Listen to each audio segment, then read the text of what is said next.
know she never went to the school or into the woods at all, because she never would have gone back to Gabaldon. She despised that place. Like mother, like daughter, Agatha quit. The difference between me and her is that I got out, said Sophie, her tone soothing.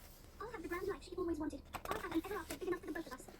Agatha smiled tightly and relapsed into silence. As the two girls neared the farmhouse, they glimpsed Gabaldon lit up far away like the northern lights, the protective shield around it topped with holes of various sizes, none bigger than the size of a melon. Through the holes, they could see the green turrets of the cottages, rich and textured, the clock on the crooked tower, sharp and clear, and groups of children in the square, noses buried in storybooks. They could even see some of the shop windows, including Mr. Deauville's storybook shop, now reopened and teeming with kids. They're reading the rewritten storybooks, Agatha realized, remembering Merlin's warning. Every time people win, fairy tale rewrite. That's why Gabaldon's opening to the schoolmaster of the dark. Readers are believing in the power of evil. Sophie swallowed. How long did Merlin say we have before the woods went dark? No more than a week now, Agatha warned, eyeing the ring on Sophie's finger. The end was right there, and yet so far away. I meant to ask you, the other night I saw you and Lancelot talking in the dining room. What did he say to you? Her friend stopped walking, but said nothing. Sophie? Sophie's eyes were still on Gabaldon. It's coming, isn't it? She said softly. What is? Sophie turned. Each of us thinks we know who's good and who's evil. Me, Tedros, Rafal, even Lancelot. But all of us can't be right, Sophie. Someone has to be wrong. Agatha shook her head. I don't understand. What if we could go back to the beginning, and it's just me and you? There were hot spots on Sophie's cheeks, desperation in her voice. It was our first ever after, Aggie. Can't it be the last? Agatha gazed at her starlit, hopeful friend, framed by the vision of their old home. Gently, Agatha took Sophie's hand and looked into her eyes. And it wasn't, was it? Our ever after didn't last. Sophie was her, sadness weakening her smile. You still think I'm that same girl? You think I'm the one meant to be alone? No, that's not what I meant, Agatha countered. Say it, Aggie, Sophie asked, lips quivering. Tell me you and Tedros deserve the ever after, more than Tedros and me, more than me and you. Agatha broke into a sweat. Tell me that you want to be Camelot's queen, that only you can make Tedros happy forever, said Sophie, eyes welling. Tell me, and I'll destroy the ring tonight. I promise. Agatha flushed in surprise. She searched Sophie's face and saw she was speaking the truth. This was the end. This was the way out of the fairy tale. All she had to do was say the words. Say you're a fairy tale queen, Agatha. Sophie coaxed. Agatha opened her mouth, and yet no words came. Only the image of her in a wish-fish painting, wearing Tedros' crown. Say it, Aggie. Sophie pressed her. Agatha imagined herself as that classic, regal leader, worthy of standing beside King Arthur's son. Say it and mean it, Sophie demanded. Agatha struggled. I'm... Shallow gasps faded into the wind. But you can't say it, can you? Sophie whispered, touching Agatha's cheek. Because you'll never really believe it. Agatha felt hot tears blind her. Her voice padlocked inside. But now there was someone else coming towards her across the moors. A blonde, broad-shouldered boy holding a single pink rose. Freshly bathed and shaven, Tedros glided towards Agatha in a loose milk-coloured shirt and black breeches, Excalibur sheathed on his belt. Only he wasn't looking at Agatha. His eyes pinned on Sophie as he stopped in front of them, his mouth a sensual grin. Can we go somewhere, Sophie? Where are we going? Sophie smiled and glanced at Agatha plaintively, as if asking her permission, but she'd already let Tedros take her hand. As he led Sophie away from the house, Agatha waited for her prince to look back at her. He never did. Standing there, alone on the moors, Agatha watched the two shadows nestle closer, but Tedros slipped his rose into Sophie's palm. Gazing at her prince, Sophie clasped it to her chest and whispered something to him. The future king smiled and guided her ahead, their silhouettes melting into the moonglow, as if a door to ever after had opened. Then they were gone, like the last beat of light in Agatha's heart. Here I was, expecting you to swing in on a vine, bearded and dirt smeared, and thumping your chest like Tedros of the jungle. Sophie rigged as they treaded through darkness, hand in hand. Stopped at the house, leaned up. The prince said, tersely, "You've been married in a week. What have you been doing all this time?" Thinking. Sophie waited for him to elaborate, but they walked more than an hour before he said another word. His clean-smelling hair tickled against her neck, and the prince led her so firmly that a hot flash rippled up her spine. Sophie's other hand cupped the soft pink rose, making sure it was still there. Once upon a time, Tedros had thrown his rose to see who would be his true love, and she had failed to catch it. Sophie had the rose now. A muffled roar echoed ahead, and she looked up to see the moon reflect off a broad river bounded by walls of dark rock. She plunged down a cavernous waterfall to see the bottom. Beyond the waterfall, there was nothing but the moon's white glare. Leave it to you to find the ends of the earth, said Sophie. In here, said Tedros, pulling her towards an opening in the river rock. Sophie crammed into the hole, trying to find her grip without crushing her prince's rose. As she came through, Tedros clutched her waist and helped her stand to full height. For a moment, she couldn't see anything. Then, she heard the scrape of a matchstick and watched Tedros light a tall candle he must have taken from the house. Sophie gasped. They were in a shimmering sapphire cave, the walls made entirely out of the rich blue gem. Bands of flawless sapphires distorted her face back at her like a hall of mirrors. A blanket and pillow lay in the corner, and crumbs of food littered the ground, along with a few discarded baskets. Clearly, this had been Tedros' camp for the past week. He spread the blanket and helped Sophie sit down before he cozied in beside her, his leg touching hers, and placed the candle in front of them. Noticed you and Agatha spending a lot of time together, he said. Sophie peeked at his arched brow, and knew better than to ask how much he'd been spying on them from afar. Well, you had your time with Agatha, and you had your time with me. Isn't it fair that she and I had our turn?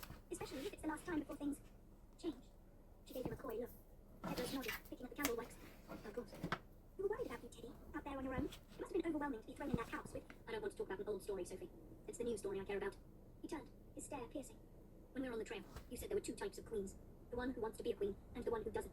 I asked what you would do as my future queen, before we were rudely interrupted by zombie pirates. Sophie simpered. Tedros didn't smile. It was the wrong question. I should have asked you why you want to be my queen. Sophie's shoulders relaxed. Finally, they finished what they started in the woods. No nerves, no setbacks this time. Everything was in her hands now. All Tedros wanted was the truth. She looked up at the jagged sapphires over their heads, reflecting the two of them like 1,000 crowns. Then, Sophie took a deep breath and began to speak. I used to dream of princes, magnificent balls filled with hundreds of beautiful boys, and me, the only girl. I'd walk the line examining them, trying to pick which one would be my ever after. Every night, I'd get closer and closer, only to wake up before I found him. How I dreaded that moment when my eyes opened. To be in a world of magic and romance and goodness, and then roll back into a drab, creepy sight seemed so old. I didn't belong in a cottage alone, 15 houses exactly like mine. Marry some shopkeeper or cobbler's boy, and slog the bakery each day to feed our children. I wanted to find real happiness, where the end didn't mean getting old and useless, and being crammed in a graveyard with everyone else. Agatha thinks all this sounds like heaven, of course, but she wants to hide in an ordinary life. I'm special. I'm different. I'm meant to have my name remembered more than Snow White and Sleeping Beauty, and girls who are just pretty and passive and waited like dogs for their princes to arrive. I'm meant to live in people's hearts, forever after, no matter how old my story gets. Because unlike all those other good girls, I found a happy ending for myself. I made it happen, no matter how many people tried to take it away from me. And that's why I want to be a queen, Tedros, because no matter what anyone said, I always knew I was one, searching for her king. Sophie stroked his chin. And here you are. Tears sprang to Tedros' eyes. I told you, Sophie smiled. I told you we belonged together from that very first day. Her prince took her by the waist. Thank you for telling me the truth, Sophie. Enough? She asked, red hot. Tedros nodded, his fingers moving up her back. You only left out one thing. She inhaled his sweet breath. What's that? She whispered, leaning in. Tedros held her neck and slowly at last. She tasted every morsel of his perfect mouth, waiting for the rapturous swell between them that would seal their end. For a spark as electric and strong as love could bear. But all Sophie tasted was dead hollowness, as if kissing stone. Shaken, she seized Tedros tighter, kissed him harder. She felt nothing from him, nothing on her side, absolutely nothing at all, as their lips grew lifeless, repelling each other, until finally, she pulled away. Tedros glowered at her, ice cold. You left the part out about being my queen, because you love me. Sophie's heart was a black hole. I'm not your true love, Sophie. He never was, said the prince. We don't belong together. Sophie sputtered for breath. But, the ring! She glanced down at her hand urgently, only to see the stain of Tedros' name vanish beneath the gold, as if it had never been there before. A loud clink broke her, and she turned to find it still on the ground next to her. Sophie looked up at Tedros, tramping out of the cave. By the time I come back, I want it destroyed, he commanded. Then he forged into the night air and veered out of sight. Slowly, he looked down at the ring, glittering beneath the candle. Rage whipped through her blood. Rage so deep and primal, it made her whole body rattle. She pulled the ring off her finger and hurled it at the sapphire wall before it crashed into dirt across from her. Lancelot was right. The ring had lied to her. It had passed the name of sin whom she never belonged to. It had knowingly led her down the wrong path. It had made an utter fool of her. And so had the boy who'd given it to her. Teeth gnashed, she grabbed Excalibur with both hands, showing Rafal's twisted grin. Evil's master would learn his lessons with praying down. Sophie raised Bruce's sword high over the ring and brought it down with a scream. The blade stopped a sliver short. Happy, betrayed. Why would Evil's ring lead her to beat Prince in the first place? And why would Rafal let her go off with that prince without chasing her? She thought of Captain Hook, who had orders not to return her to the young schoolmaster. She thought of the beautiful, frost-haired boy at the window, watching her leave. She thought of his omniscient blue eyes and serene face, his last words floating as she fell away. You'll come back to me. Unwondering, Sophie slowly put the slate down. Rafal hadn't betrayed her. He set her free, just like Agatha had set her and Tedros free, so that all of them could find the truth for themselves. A truth Sophie had been running from for a very long time. The gold ring was warm to the touch when she picked it up from the dirt and slid it onto her finger. For a moment, it glowed red, as if sealing a new bond between them, and she glared down at her reflection in its surface. Never been no destroying the ring tonight. Or ever. But the reason she'd known what was missing in Tedros' kiss is because she'd already felt it once, with someone else. Someone who loved her for what she truly was. Someone she'd been too scared to love back. Because if she did, it meant she and Agatha were both queens, each afraid to accept their fate. But unlike her best friend, Sophie was ready now. Alone in candlelight, she closed her eyes and made a wish. For a prince, a castle, a crown. Evil this time, instead of good. A chill swept through the cave and blew the candles out. Agatha lay in infinite darkness, falling asleep. She lasted only a few minutes before she sat up and lit the candle on the bed table. Her eyes caught the small mirror on the wall, and she saw her tired face, raccoon circles around her eyes, and the slouch in her shoulders. How long ago had she been pensive? She was about to ball up under the covers and try to sleep with the candle burning, when she heard feet moving and giggles from behind the house. Rising to her knees, she peered through the window to see Guinevere dancing in the garden, as Lancelot played the piccolo, dancing beside her. Lancelot took her arm as they twirled and laughed, the two of them celebrating the end of each song with a kiss. Agatha watched, mesmerized. All this time, she thought of them as woeful exiles, banished to purgatory, and surely bored stiff of each other after 6 long years. Instead, they were swaying and kissing at midnight for no reason at all, like two punch-drunk teenagers. It didn't matter where they were, who was around them, what they had and what they didn't. They still had each other. They still had love. Agatha coloured with shame. Here she was, so surrendering her prince because she was too afraid to fight for her own self-worth. And not only that, she was pretending she was doing it to protect Good's old heroes. What would those old heroes think of her now? The true princess didn't hide from her fate behind the shield of Good. The true princess knew fate wasn't just hers, but her prince's too. By not being with Tedros, she was ruining both of their lives. Gabaldon or Woods, royals or peasants, good, evil, boys, girls, young, old. None of it mattered, as long as they were together. She didn't have to be a queen, she had to be his queen. And that, she knew how to do. Without thinking, she was scattering out of the bedroom and down the hall. She flung open the front door and darted down the porch steps to the dewy moors. She sprinted into the dark night, heart breaking, because it was too late. Tedros and Sophie were long gone. Crestfallen, she hung her head and trudged back towards the door. A soft crunching sound crackled in the distance. Agatha looked up and saw a hulking outline far across the heath, moving towards the house. She slunk forward, eyes fixed ahead as they adjusted to the darkness. "Ford?" she called out. But now she recognized the heft of the walk, the long muscular arms, the thick belt on his waist, missing a sword. Tedros' gaze locked on her as he strode towards the house. Before she knew it, Agatha was sprinting towards him, and Tedros sprinting towards her. Stumbling in the dark, Agatha could hear herself panting, choking up as his shadow hurtled towards her, faster, faster, until they collided like stars and Agatha fell. Tedros swept her up in his arms as she laughed, and he kissed her long and hard, like he'd never kissed her before. "You think I don't know you, Agatha?" he whispered. "You think I can't see who you are?" "It's not enough for you to see it, Tedros," said Agatha. "I have to see it too. And now my whole kingdom will see it. The greatest queen who will ever live." Agatha stared into his eyes, so clear, so convinced. "But I'm just me. I'm just a girl. And you're... You think I know how to be a king?" Tedros blurted. "What? But you always act so... Act! He shook his head, voice breaking. "Tell me you love me, Agatha. Tell me you'll never give me up again. Tell me you'll be my queen forever. I love you, Tedros." Agatha wept. "I love you more than you know." "Say the rest, too." But there were no more words, as tears streamed down their faces and mixed on their lips, the sugar and salt of love. Far across the moors, Fort waited a long time after Tedros left the cave, before he made his move. He followed the prince when he brought Sophie here, so it was unsettling to see him leave the cave without her. Skulking from behind a tree, Fort stole through the opening, his fingertip glowing until the sapphire walls blinded him with their glare. "Sophie," he called, shielding his eyes. "Sophie, where are you?" But all Fort found was an unused sword and a spatter of black feathers, as if she'd been rescued away by a swan. Part 3. Chapter 26. In darkness comes a queen. When Sophie woke up in the schoolmaster's tower, there was a dress waiting for her on the bed, spotlit by the dawn. Now she stood at the window in the strapless black velvet, tight to her skin, with a long flowing train that made her look like a sinister bride. Across the bay, green fog snaked over the quiet black castle that was old and new, hazy beneath the morning sun, no bigger than a yellow marble. So peaceful, she thought. All these years she'd clawed and strained and agonized to be good, trying to bully her way to ever after. But as she looked out at her evil kingdom, Sophie realized she never should have tried at all. 2 years ago, the schoolmaster had put her in the school where she belonged, the school she was meant to one day rule. And if she'd just embraced that fact instead of denied it, if she'd just loved herself the way she was, she would have saved herself a world of pain. She glanced down at her arms. No warts or wrinkles yet? When will I, turn into a, Rafal came up beside her, wearing a black velvet coat with a mandarin collar that matched his velvet trousers. Professor Manley begins his first day of uglification class by explaining why villains must be ugly to succeed. Ugliness releases you from the surface, from the prison of vanity and your own looks, and sets you free to embrace the soul within. The first time you turned into a witch, your soul needed you to be ugly, so you could see beyond your beauty and access your own evil. But you're a different witch now, Sophie. You accept yourself as you are, inside and out. Ugliness would serve you no purpose, just as it serves no purpose to me. She expected to feel relief at keeping her beauty, but instead felt a strange hollowness, as if what she looked like no longer mattered after all she'd been through. Her eyes moved to the ring on her finger. "It's black swan gold, isn't it? You knew it would lead me to Tedros." His mouth tightened, as if deliberating whether to find out how she'd learned this, or to let go of anything that might have happened during the time she had strayed. "Let's put it this way," he said at last. "As long as you didn't destroy it, I knew it would lead you back to me." "And what if I had destroyed it?" she asked, turning to him. "What if Tedros loved me?" "The kiss of true love has to go both ways, remember? I'm quite sure the prince felt as little from your kiss as you felt from his." His face softened. "Besides, I'd rather you'd have killed me and deserted me forever." Sophie looked down, quiet. Then she looked back at the beautiful young schoolmaster. "I'm sorry for leaving." He put his finger to her lips. "That's all that Tedros the clean slate to let that kiss happen. Perhaps he even went one step further, giving you your kiss with a prince like a genie from a lamp, knowing all along that Tedros would feel nothing and return to her in the end. His love for her stronger because it had been tested. There'd be something now limited, granting your wish, nor to fulfill her own." Sophie furrowed. "I know Agatha, and Agatha doesn't think like that. Not consciously, perhaps, but her soul spins towards good, the same way yours does towards evil. Maybe she even thought in your heartbreak and anger at losing your prince, you'd turn your back on me too, and destroy my reign. Good would have perfect ever after, clean and efficient, all because of a princess's secret talent." Sophie's face calcified. "So, she wanted me to end up alone?"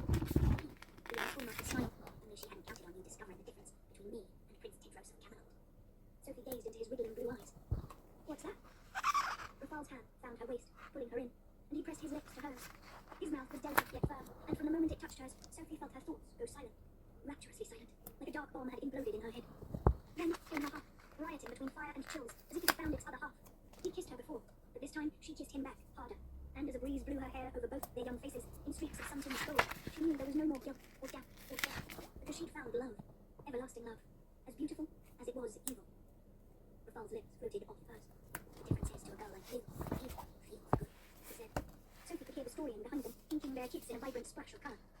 And it's time I finally felt good, isn't it? She grinned, feeling the dark stirrings of her heart. She kissed her beautiful boy again, biting his lips so hard she tasted blood. I'm your queen now, in heart and soul, she whispered. Rafal licked his lips with pleasure and ran his hands through her hair.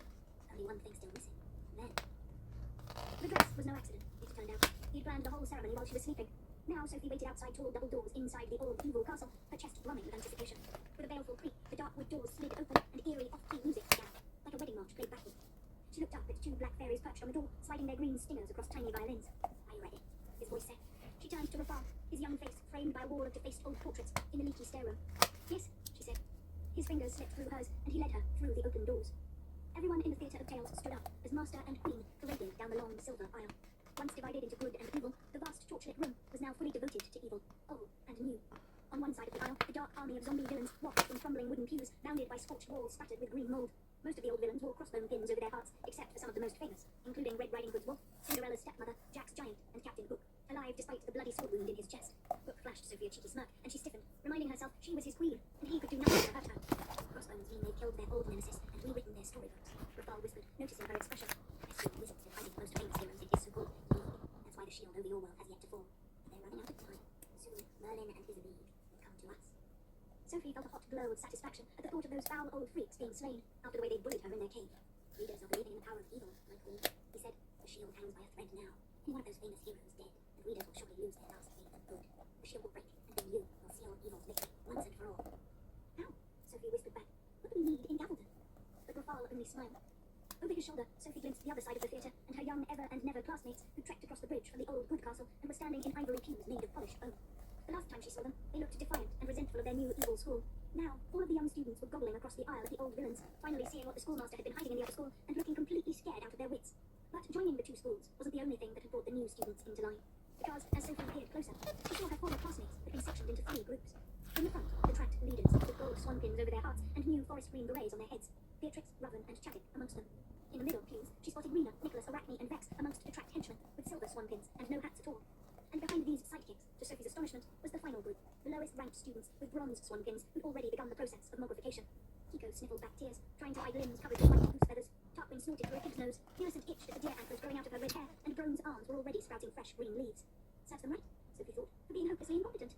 She assumed Dot would be amongst the mogriffs, turned into a chocolate-guzzling cow. But she couldn't spot her in any of the groups. Or Annabelle, for that matter. Or where were the witches? Sophie wondered, scanning the room. But the only other people in the room were the evil faculty against the back wall, and the good teachers still nowhere to be found. Professor Manley and Professor Sheets looked instantly proud of their student-turned-queen, as did Castor, whose ferocious canine head had been reunited with his brother Pollux on their dog's body. Pollux waved at Sophie and dabbed at his eyes with a handkerchief, pretending to be happy for her. Next to them, Sophie could see Lady Lesso, seemingly pleased she returned to evil, while her son and fellow Dean stood at her side. Sophie recalled. His auric didn't look like a Dean anymore at all. He had like an deep claw marks across a swollen nose, and the word creep had been slashed into the skin of his forehead, and was only just starting to heal. He glowered back at Sophie, as if daring her to keep talking. Sophie turned away and caught her first glimpse of the raised stage at the front of the theatre. The stone surface was cracked down the middle, as always, but now there was a frost blue mist seeping through the crack from beneath. If it was for magical effect, it was rather pitiful, Sophie thought, given the heft of the occasion. Unless it isn't magic at all. As Rafal led her up the steps, she squinted through the crack, trying to see if there was something below the stage. But then Sophie noticed what was above the stage. A black crown of spikes floated high in the air, glimmering in the green flamelight of a skull-shaped chandelier. It was the same crown she'd seen herself wearing in the EVIL mural back at the old good castle, a smiling painted self wrapped in Rafal's arms. Sophie matched the smile now, clutching her handsome love as they took centre stage. 2 years ago, the circus crown dangled above this spot the same way, awaiting the winning student of the first-year talent contest. She'd won her crown that night by disavowing good and embracing evil, just as she would tonight. Only this time, she wasn't alone. So much for Agatha's wish, she smiled bitterly. So much for Agatha, at all. As the whole theatre watched, Rafal magically lowered evil's crown onto Sophie's head before he gently fitted in place and kissed her on the forehead. His cold lips clashed with the iron at her temples, still warm from the chandelier flames, and she closed her eyes, imprinting the feeling and moment into her memory. When she opened her eyes, the young schoolmaster was turned to his audience. Light fades over our woods, and darkness rises, and in darkness comes a queen, he declared. Like every true love, Sophie and I have gone through harsh trials to find and commit to each other. But doubt and pain have only made us stronger. Now we are as unshakable as any two lovers who loved for good. But our love, bonded by evil, is still not enough to win our never after. For evil to find its first happy ending in 200 years, a happy ending that will bring forth a golden age of wickedness and sin. He stepped to the edge of the stage. We need each of you. The theatre was dead quiet now. In 7 days, the woods will go dark, said Rafal. We must enter the reader world before the 7th sunset, or all our lives will be at an end. The most famous heroes yet to be killed, readers still cling to their faith in good. But that will soon change. And now that my queen has returned, the forces of good have no chance to attack our castle. Killing me is the only way they can win. I assure you then that Merlin and his heroes will charge up square to evil before the week is done. Our mission is to kill these old heroes and bring the good last faith in good. That is our path into their world, where we will seal evil's victory once and for all. Until Merlin's heroes arrive, however, every one of us, young and old, ever and never, leaders, patrons, and immigrants of future and past, must work together to defend our school. Our deans of evil and teachers shall lead our preparations, and you will obey them. Sophie's hand. In the past, evil has lost every war, as it had only something to fight against, rather than something to fight with. But now, you have a queen who has given evil true chance of glory. A queen who once sat in a very seat which you sit. A queen who will fight for you the way you fight for her. Rubal's face had hardened, and if anyone dared to stand the queen, and they would suck into all those who would beyond their allegiance to evil. The stage began to rattle, as if shaken by an earthquake, and Sophie tinkled against Rubal in surprise. All at once, the stone stage tore apart at the crack, cold blue mist spewing through the widening gap until it cleared over a deep chasm, and Sophie could see beneath the stage. Hidden in the bowels of evil's old castle was a cavernous, frozen dungeon with hundreds of bodies encased in ice. The first face Sophie saw was Professor Emma Anemone, eyes shot wide under manic blonde curls, sealed in an ice tomb cut into the dungeon wall. Her silver garment roses blurred by the ice, though Sophie noticed the shadow of the village where Abigail's back must have burrowed through it and borrowed Dobie's wand the night Agatha and Tedros broke in. The brig of betrayers holds all those who've shirked their loyalties to evil throughout the history of our school, including the old faculty of the School for Good, who were each given a chance to teach for their new school, and all refused, said Rufal. Wallace sniffed nervously from the back of the stage, expecting acknowledgement. Rufal ignored him, and lucky for you, today we have 3 fresh inmates to the brig. Shrill squeaks echoed above him, and the audience craned up to see Hester, Amadil, and Dick, bound together with rope, lowered over a pulley from the rafters by Giggly Beazle. These 3 so-called nevers conspired to let our enemies through our gates, while one even mutilated our own dean with her evil-given talent, said the schoolmaster, leering at Hester and her demon as both writhed against the suffocating bonds. Yet even the most guilty betrayers deserve a fair trial, before they're condemned to the brig for an indefinite sentence. The 3 witches were hardly paying attention now, for they'd caught sight of Sophie, returned to the schoolmaster's side with her menacing crown. So, I leave their fate to my queen, who, in addition to being intimately familiar with the accused, wants you share a room with them, said Rufal, turning to Sophie. So what do you say, my love? Spare them, or condemn them? Sophie saw the witches hone in on her, silently pleading for mercy. Even Hester, who'd rather pluck out her own eye than show weakness, looked scared out of her wits. How much we've been through together, thought Sophie. She and the 3 witches of room 66. All their tempestuous ups and downs, she'd almost come to think of them as friends. Almost. These were the friends who'd always believed she'd end up alone. Friends who pushed Agatha to side with her prince over her. Friends who'd spied on her inside her own school. Friends who'd never been there for her when she needed them most. And now they expected her to be their white knight hero when they needed her. Sophie's face went cold. If there was one moral to her fairy tale, it was that the witches were right all along. Nothing good ever came of her trying to be good. Condemn them, she said. No, cried Dot. Rufal smirked at the terrified witches. But I'm afraid this is goodbye. He raised his finger to sever the rope over the brig. Never was fond of goodbyes, piped a voice above him. Rufal looked up. Merlin smiled down from the rafters, holding Beazle by the throat. The dwarf shrieked. Rufal stabbed out his finger, but Merlin shot first, and a blast of fire exploded down the rope, hurling Rufal and Sophie off the stage and rocketing Beazle like a cannonball into the pews. From the ground, Sophie's eyes fluttered open, and she saw zombie villains stampeding the stage, Rufal lurching to his feet, the smoke over the rope clearing. But Merlin and the witches were long gone. The young schoolmaster roared his fury and led the crush of villains from the theatre to hunt the fugitives. Sophie scrambled up from the floor to join them, only to stall in her tracks. But there was something in the lap of her dress, something that wasn't there before. A small 5-pointed star, smoking bright white against black velvet, like a wizard's reminder of good left behind. As the sun ascended over the moor, Agatha leaned against the tree in a baggy brown shirt she'd borrowed from Lancelot, her hair greasy and bedraggled, her stomach groaning with hunger.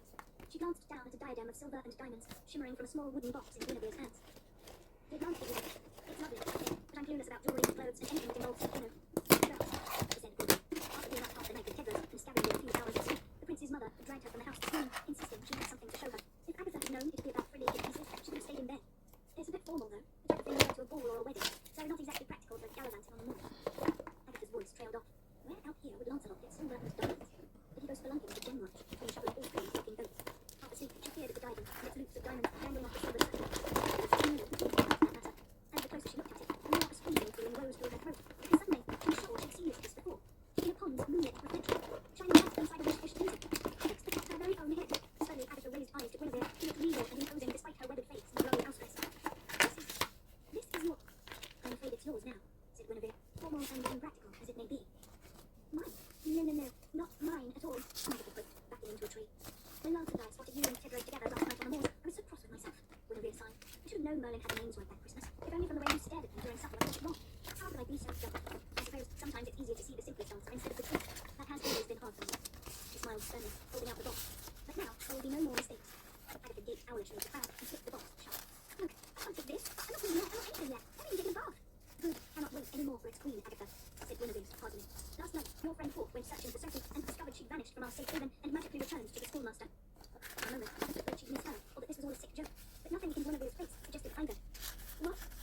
went back to him. But that's impossible. There's no way to leave this place. The Lady of the Lake can only protect those who ally themselves with good. All your friend had to do was wish to rejoin the schoolmaster, and he could break through the lake's enchantments and rescue her. Willoughby replied. Poor Ford was gutted after he found her missing. Said he'd do anything to kill the schoolmaster and get her away from him. So he stayed up with me and Lance and told us as much of your and Sophie's story as we needed to know. And from what I've heard, Agatha, I have no doubt that your friend has committed to the evil's queen with all her heart.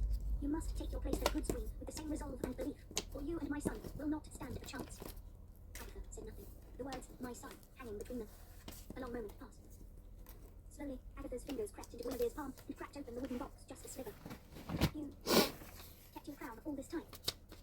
Arthur's crown remains at Camelot until Tedros claims it. The former queen replied patiently. But I rode with mine the night I fled the castle, hoping the guards would assume I was on official business and wouldn't wake Arthur from his sleep. All these years I wanted to destroy the crown, so that Lance and I could forget that part of my story ever happened. But the truth is, I'm still a queen, and I'm still a mother, Agatha. Nothing can change that, even if I hide away from the world. And, as the holder of the crown, one of my duties to my kingdom, my son and myself, no matter how much I failed all three, is to pass that crown on. Her voice faltered, and she composed herself. I know, I can never have a relationship with my child. I don't deserve to. But I still have to protect Tedros as best I can, and the only way I can do that is by making sure he has the queen that Arthur never had. A queen who isn't just sure of her crown, but is ready to fight for it when the time comes. Her hand slipped down and lifted the diadem out of the box. Agatha could feel her heart throttling as Guinevere raised it into the sun. And that time is now. Agatha expected more protest to sputter out of her and her body to pull away. But instead, she stayed in place, something changing inside. Looking up at Camelot's crown, Agatha felt fear and tension melt away, as if the queen's words had called up a part of her deeper than herself. Fire and purpose ripped through her, like armor beneath her skin, usurping the old Agatha and stealing her shoulders and chest. Guinevere was right. This wasn't about her anymore. This was about two sides warring for love. She and Tedros fighting for good, Sophie and the schoolmaster fighting for evil. Once upon a time, she and her best friend tried to find a happy ending together. Now, only one of them could come out alive. Right then and there, Agatha knew why she couldn't have an ordinary life. She was never meant for one, because as long as her story was about her worth, her love, her future, she resisted her fate, as if living for herself was too much responsibility. But the moment she saw her fate was bigger than her, as big as good itself, she finally felt free to embrace it. Slowly, Agatha lowered her head to the queen as strands of light silver sprinkled over her forehead and a glare of red sun exploded against diamond edges. Agatha looked up to see Guinevere clasp her hands to her mouth, fixed in a dazzling smile. It was the only mirror Agatha needed. Suddenly Guinevere came, her smile gone. Agatha spun to see Tedros across the field, watching them. I'll go, Guinevere started. No, stay, her son ordered. He moved towards Agatha in a grass-stained shirt and rumpled breeches, his eyes on his princess. Everyone just stay. As he approached, Agatha could smell dew and sweat on him and see the sleepless circles under his eyes. He ran his fingertips over the diadem, remembering its every bump and crevice, but his focus was still on her, his hand drifting down from the crown to her cheek, to her mouth. Without a word, he bent and kissed her, long and slow, as if to make sure it was still the old Agatha inside and out. You're not allowed to take it off, he whispered. Not even a good morning before you start bossing me around, said Agatha. Besides, are you trying to give orders to a queen? Oh, so today you're a queen, Tedros said, pulling her closer. Late bloomer, if you haven't noticed, said Agatha. Well, even so, a king is still a king. Which means that your queen is beneath you? No, only that you should do as you're told. Or what? Agatha chortled. You'll put a death sentence on my... She saw Tedros' face, and her whole body went cold. Both of them turned to Guinevere, still there, white as a ghost. What's this? Lancelot's voice blustered as the knight galumphing into the grove with Port. A coronation we're not invited to? I'm never invited to anything, Port muttered. Neither Tedros, Agatha, nor Guinevere acknowledged them. Well, it's about time that blasted crown came to some use after all the trouble it's caused us, Lancelot added, though you might want to give the girl a proper dress while you're at it. Diamonds don't go well with that shirt. Nobody laughed. A swimming start to the morning, the knight cracked. Well, make your wish, Agatha, and be done with it. Time for lunch and there's still chores to be done. Agatha looked at him. Wish? Lancelot frowned. At a proper coronation, you make a wish for your kingdom once you're anointed with a crown. It's the closing rite of the ceremony. Surely Gwen told you that much. I'm afraid I've done a poor job then, Guinevere said softly, looking at her son. Tedros held her gaze for a moment and turned away. Then I should make my wish, shouldn't I? Said Agatha, studying her prince. She stood up straighter. I wish that all of us can sit down and have lunch together. Tedros' eyes snapped to her. Guinevere froze to stone. Lancelot and Hort both held their breaths. Agatha stayed locked on her prince, waiting for his answer. Tedros said nothing, staring back at Agatha in her new crown. The room was quiet. Tedros turned to his mother. Well, what are you making? He asked. Guinevere went apple red, then her face crumbled, and she shook her head, flooding hot tears. It's Monday. I don't have any food. Hear that, boy? Said Lancelot. Mummy got any food. That's what the death sentence was really for, wasn't it? Everyone gaped at him in horrified silence. Then Agatha burst into cackles. Seeing her, Tedros tried to resist, but started snickering too. His mother was sobbing so hard she couldn't breathe, years of pent-up emotion pouring out of her. It's not funny. The prince hung his arm around her and held her tight as she heaved into his chest. We'll handle it, mother, he whispered. Everything's going to be okay. Watching Guinevere and Tedros together, Agatha felt overwhelmed with emotion. They needed time alone, without anyone else. Leave making lunch to me and the boys, she said quickly, eyeing Lancelot as she took Hort's hand. Me? Hort blurted. Why can't the pampered prince do it? I didn't get a wink of sleep, and then spent half the morning wrangling hogs while you and him spent last night snuggling in the barn, doing God knows what. Agatha dug her nails into his wrist, making him yell. We'll be back with food soon, she said, dragging him off. You'll need a lot more than you think, her voice called. Agatha turned to parade of silhouettes striding out of the sun flare over the moors. Merlin led them, followed by Hester, Annabelle, Dot, Peter Pan, Tinkerbell, Cinderella, Pinocchio, Jack, Sleeping Beauty, Hansel, Gretel, Red Riding Hood, Yuba, the White Rabbit, and Princess Uma, all filthy, weary, and walking around the magical moors as if they crossed through a portal from hell into paradise.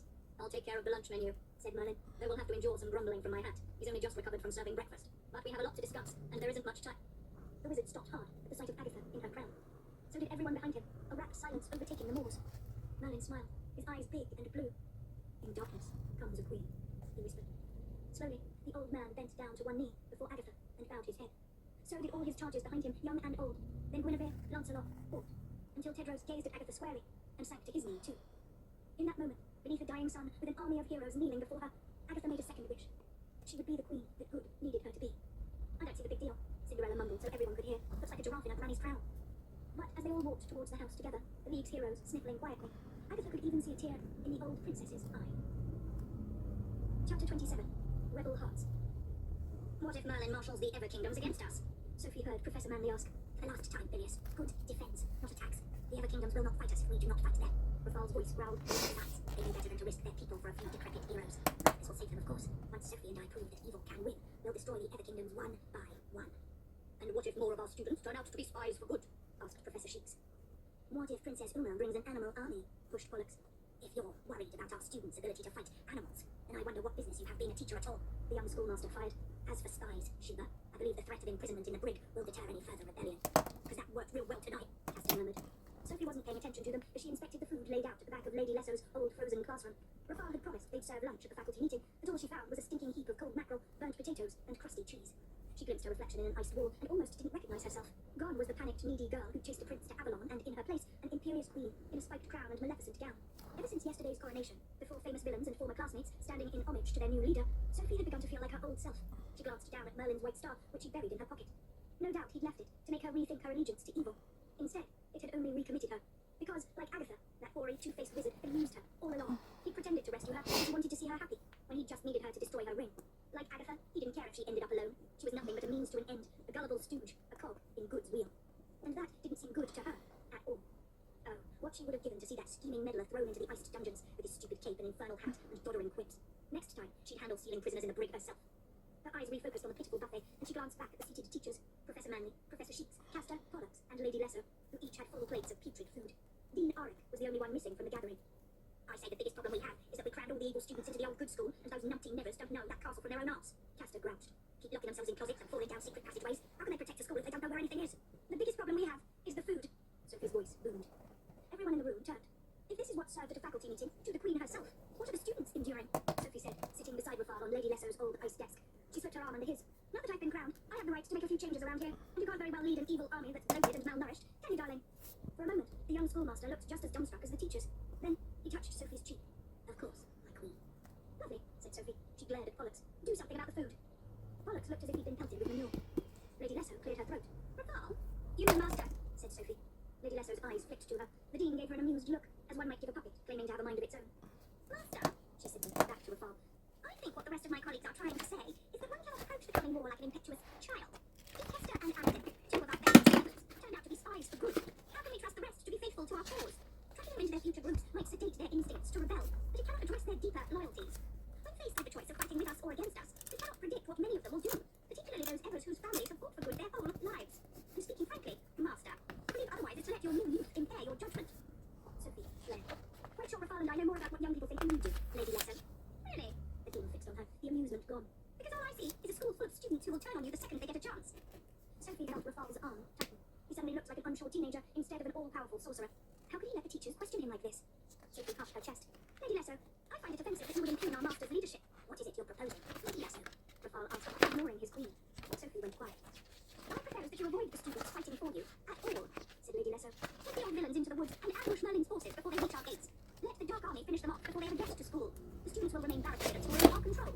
"It is the most sensible plan," said Professor Manley, as if he and Lady Lesso had already discussed it. "Our students would only hamper your army." "It will prevent spies or sabotage," said Professor Sheets, clearly privy to the plan, "and it will save students' lives," added Castor, apparently part of the team too. Pollux frowned, as if it was the first he was hearing of